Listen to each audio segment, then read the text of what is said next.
Big boss Telugu 8 ఎలా ఉందన్న? ఏముంది, నామినేషన్స్ అయితే కంప్లీట్ అయినాయి నిన్నటితో. అందులో నేను అనుకున్న వాళ్ళు ఇద్దరు కూడా నామినేషన్లో ఉన్నారు. పృథ్వీ ఒకరు, ఆదిత్య ఓం ఒకరు. వీళ్ళిద్దరిలోనే ఈసారి సీజన్లో ఎలిమినేట్ ఎవరవుతారు ఈ వీక్లో తెలుస్తుంది. ఇప్పుడు దాకా జరిగిన షో అంతా కూడా తిండి కోసం గొడవ. ఆకలి రాజ్యం లాగా ఆకలి రాజ్యం సినిమా చూసినట్టే ఉంది. ఇప్పుడు దాకా అయితే మ్యాటర్ ఏం కనబడలేదు. ఇక నుంచి ఏమన్నా గేమ్ చేంజ్ కనబడుతుందంటే ఈ సోనియా పృథ్వీ ఇప్పుడు ఒక ట్రాక్ నడుపుతున్నారు. అది ఏ ట్రాక్ అన్నది అర్థం కావట్లే ఎవరికి. నిఖిల్ వదిలేసాడు. ఈ సోనియాతో నేను పులిహార కలిపితే నన్ను రెడ్ జోన్లో పడేస్తానని అర్థమైపోయింది. ఈ పులిహార వదిలేసి ఇప్పుడు పృథ్వీతో కలుపుతుంది పులిహార. ఆమె ఆ ఎక్స్పెక్టేషన్స్ ఎలా ఉన్నాయంటే గైడ్ లైన్స్, నాకు బాగా పిఆర్స్ బయట ఉన్నారు, నన్ను ఎవరు ఏం చేయలేరు హౌస్లో, నాకు నాగార్జున సార్ సపోర్ట్ ఉంది, నాకు బిగ్ బాస్ సపోర్ట్ ఉందన్నట్టే బిహేవ్ చేస్తుంది అక్కడ సోనియాకి ఉన్న ఇప్పుడు ఇన్ఫ్లుయెన్స్ ఎలా ఉందంటే అక్కడ నేనే ఈ కప్పు పట్టుకుపోతానని పృథ్వీతో చెప్తుంది కూడా. వాడు అంటాడు వాడు తింగరోడు. వాడు పృథ్వీగా నిజంగా తింగరోడు భయ్య.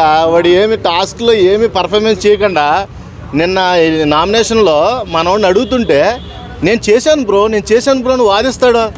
అసలు వాడు చేసిందే లేదు. వాడు ఎంతసేపు బిల్డప్ కొట్టుకుంటా అటు ఇటు తిరగడమే. వాడు ఇప్పుడు దాకా పెర్ఫార్మెన్స్ చేసింది అసలు ఏమీ లేదు. ఆడ అసలు వరస్ట్ కంటెస్టెంట్ ఈ బిగ్ బాస్ 8కి. మణికంఠ ఇప్పుడు మరమరాలు బిహేవియర్ ఇప్పుడు బాగాలేదు.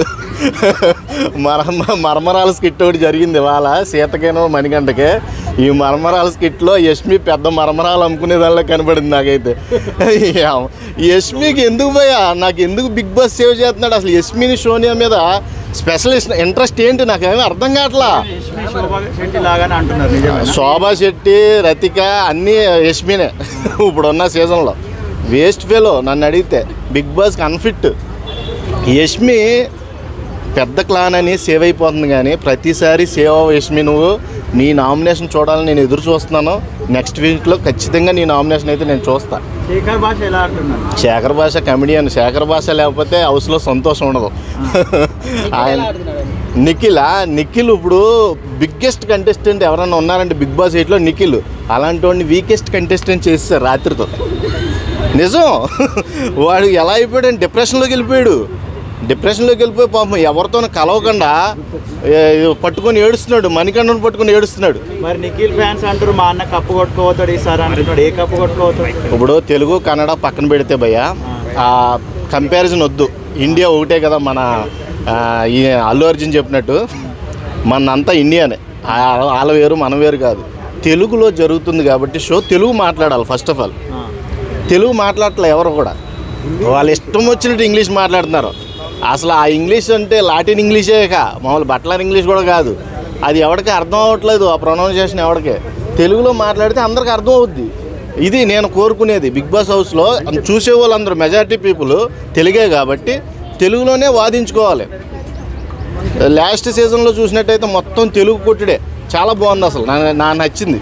ఈ కిరాక్ సీత ఫైర్లో ఉంది బాగా. ఈరోజు మరమరాల స్క్రిప్ట్లో కూడా కిరాక్ సీత గెలిచింది. కిరాక్ సీత పర్లా బాగుంది.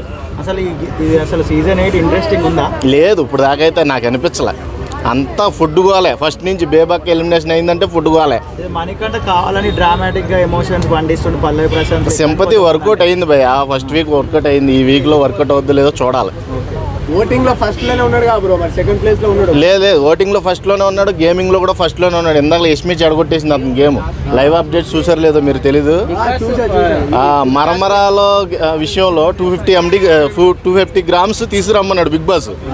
అది ఐదర్ ఎక్కువైన వాళ్ళని నామినేట్ చేయాలి. అక్కడ ఇద్దరు 250 తీసుకురాలేదంటది. ఈ తెలుగు చల్లకుండా కిరటం అంటుంది. యష్మికి అసలు తెలుగే చక్కగా రాదు. ఆమెను చీఫ్ కింద ఎలా ఎంచుకున్నారో వీళ్ళు నిఖిల్, నైనిక నాకేం అర్థం కాదు. ఫుడ్ టాస్క్ అంటే ఇప్పుడు ఫుడ్ అంతా బంద్ చేశాడు. నిన్న జరిగింది అదే కదా పంచాయతీ. ఫుడ్ బంద్ చేసాడు. ఎవరికాడే సంపాదించుకోవాలి. ఇండివిజువల్గా ఫుడ్ని సంపాదించుకోవాలి, లేకపోతే ఫుడ్ క్యాన్సిల్. ఈ ప్రక్రియలో ఈరోజు జరిగిన టాస్క్లో మన నిఖిల్, మన మణికంఠ అయితే ఓడిపోయారు. ఇప్పుడు నిఖిల్, పృథ్వీ సోనియా ట్రాప్లో వాడి వీక్ అయినారు అంటారు. నిజమేనా? ఎవరో నిఖిల్ ఎవరెవరు? పృథ్వీయా? సోనియా ఆకుల ట్రాప్ లో పడ్డారు అంటున్నారు అందరు. సోనియా ట్రాప్లో ఏం పడ్డాడు, పృథ్వీ గడు పడ్డాడు, నిఖిల్ సైడ్ అయ్యాడు కానీ ఆ బత్తాయి గడు పడ్డాడు. సోనియా ట్రాక్లో ఉన్నాడు, మరి ఎక్కడ దాకా దారితీద్దో తెలియదు ఆ ట్రాక్. పృథ్వీ అయితే నాకు తెలిసి వాడికి మాట్లాడటం కూడా రావట్లా, బేసిక్ సెన్స్ లేదు, మాట్లాడే విధానం తెలీదు. నామినేషన్స్లో